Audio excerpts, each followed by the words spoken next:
आज प्रादेशिक परिवहन कार्यालय ठाणे या ठिकाणी राज्य रस्ता सुरक्षा ह्या कार्यक्रमाअंतर्गत पत्रकार परिषदेचं आयोजन करण्यात आलं होतं। राज्य रस्ता सुरक्षा अभियान 2025 आणि शासनाच्या 100 दिवसाच्या प्राधान्यक्रम या कार्यक्रमाच्या अनुषंगाने प्रादेशिक परिवहन विभागातर्फे घेण्यात आलेल्या कार्यक्रमांची माहिती या पत्रकार परिषदेमध्ये देण्यात आली।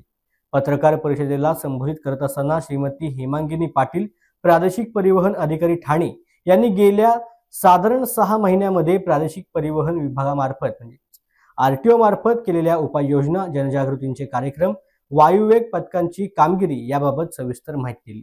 त्याचबरोबर ठाण्यात डिसेंबर पासून अपघातांचे प्रमाण कमी झाले आहे असे देखील मत हेमांगिनी पाटील यांनी व्यक्त केलं। 1 जानेवारी 2025 ते 31 जानेवारी 2025 दरम्यान रस्ता सुरक्षा अभियान राबवले जात आहे। त्याच्या अनुषंगाने ठाणे प्रादेशिक परिवहन कार्यालयाच्या मार्फतीने विविध कार्यक्रम आयोजित केलेले आहेत। जास्तीत जास्त लोकांपर्यंत पोहोचण्याचा प्रयत्न आम्ही करत आहोत, जेणेकरून लोकांमध्ये रस्ता सुरक्षाविषयी जागृती निर्माण होईल। जसे की शाळा कॉलेजेसमध्ये मोटार वाहन निरीक्षक यांच्या मार्फतीने लेक्चर देण्यात येत आहे। तसेच वाहन चालकांसाठी नेत्रांची तपासणी करण्यात आलेली आहे।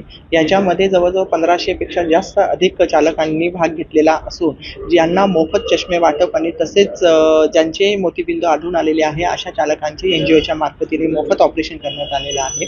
त्याचप्रमाणे सायकल रॅलीचे आयोजन करण्यात आलेलं आहे, कार रॅलीचे आयोजन करण्यात आलेले आहे, सुपर बाईकच्या रॅलीचे आयोजन करण्यात आलेले आहे।